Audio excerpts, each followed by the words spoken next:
Хайде! Давай, давай! 1, 2, 3, 4, 5, 6. 7. 8 век. Тогава литературоведите датират Одисея.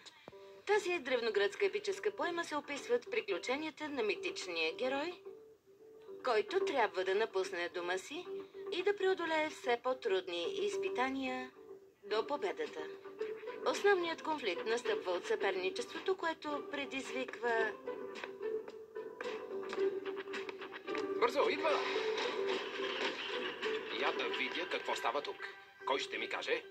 Габо, какво правиш? Поставям рекорд. 71 подавания. Къде е учителят?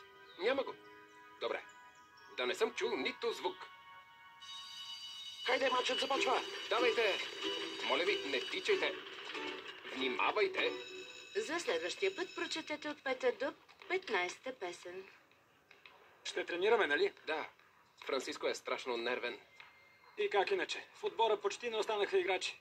Да, не знам какво ще прави. Едва наброяваме 11. Да върви. Давайте, момчета! Хайде, мачът започва! Хайде, бързо! Дайте!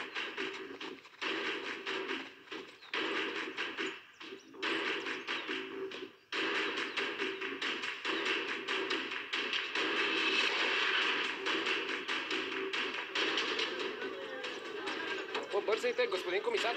Спокойно, Фелипе, идвам. Габо, хайде, идвай! Комисарят е тук!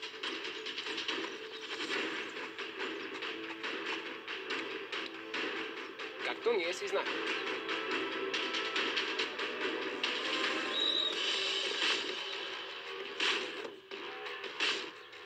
Подай на Лоренсо, саме! Какво правиш? Извинявай, Лоренсо. Момчета, моля ви, вземайте токата. Хайде! Франциско, вода за отбора и сок за теб. Благодаря. Успокой се. Как ти се струва? Зле. И то много. Ще се провалим на шампионата.